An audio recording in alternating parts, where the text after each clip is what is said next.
안녕하세요. 자기통찰의 이통찰입니다. 이번 영상은 전편과 마찬가지로 허경영 총재님의 그 손금을 한번 보도록 하겠습니다. 손금과 얼굴 관상 총편으로 잠깐 이야기해 볼까 하는데요. 자, 손금의 사진은 제가 여기저기서 자료를 찾아봐도 좀 찾기가 힘들더라고요. 그래서 보이는 거대로 대충 한번 봐봤으니까요. 양해하고 봐주시기 바랍니다. 자, 사진으로 같이 보시죠.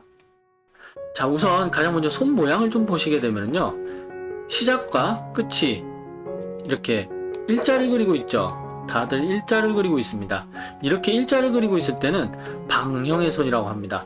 방형은 물질적 손으로 이성적으로 굉장히 뭔가를 성취감을 느끼는 그러한 손이라고 볼 수가 있겠죠. 자, 그리고 손의 크기를 좀 볼 수가 있는데, 손의 크기가 옆에 다른 분의 손하고 비교를 했을 때 좀 작은 손에 해당이 됩니다. 남성분 치고는 굉장히 작은 손인데요. 이렇게 작은 손일 때는 손재주는 없고 굉장히 대범함을 좀 나타내게 됩니다. 실행력 강하고 도전적이고 대범함을 좀 나타내는 손이라고 볼 수 있습니다. 자, 그리고 이제 손금을 보도록 하겠습니다. 자, 사진상으로 잘 나와 있진 않지만 그래도 굉장히 진하게 좀 독보적으로 나타나 있는 선이 한 가닥 있습니다. 그게 바로 두뇌선인데요. 이렇게 보시면 두뇌선, 양손 다 두뇌선인데요. 지금 사진상으로 흐려서 그렇지만 이 뒤로 선이 아마 더 있을 거로 예상됩니다. 바지지만 지금 이렇게 앞쪽에 굉장히 진하고 굵게 나와 있는 선을 볼 수가 있습니다. 이런 경우에는 암기력이 상당히 좋다, 기억력이 좋다라고 볼 수 있습니다. 보통 이렇게 진하게 나오기가 쉽지가 않은데 굉장히 진하게 잘 나와 있네요. 자, 그리고 이 손이 이렇게, 이 손이 지금 정면으로 사진을 찍게 되면 이게 오른손이 되겠죠? 오른손이라고 봐지는데요. 오른손에 두뇌선을 보니까 이렇게 이중 두뇌선으로 보입니다. 아래로 한 가닥이 있고 이렇게 직선을 또 그리고 있는데요. 이렇게 이중두뇌선을 오른손으로 가지고 있을 때는 좌뇌 발달로 언어, 분석, 논리, 수리 영역 쪽에서 굉장히 뛰어남을 좀 나타낸다는 거, 기억력도 좋고 그렇다 볼 수가 있습니다.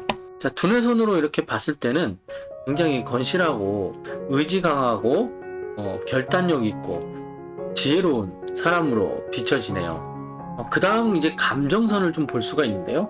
감정선이 굉장히 아래에 있는 감정선으로 보입니다. 이렇게 곡선을 그리면서 아래에 있는 감정선인데요. 성격이 굉장히 부드럽지만 너무 감정적이다 보니까 화를 좀 잘 내는 성향이 아닌가 싶습니다. 화를 좀 잘 낼 것 같고, 이렇게 손 모양의 윗부분이 정신형이 되어 있는데요.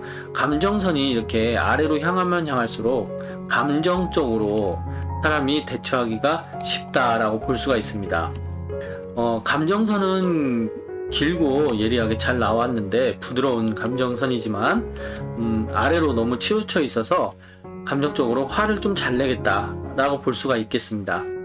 그리고 사업선을 보도록 하겠습니다. 사업선은 이렇게 진하게 한 가닥이 잘 올라가는 모습으로 보이는데요. 이런 모습이 나와 있을 때는 자신의 노력형으로 발전하기 위해서 굉장히 노력가라고 볼 수가 있습니다. 사업선이 굉장히 진하게 잘 나와 있는 모습이네요.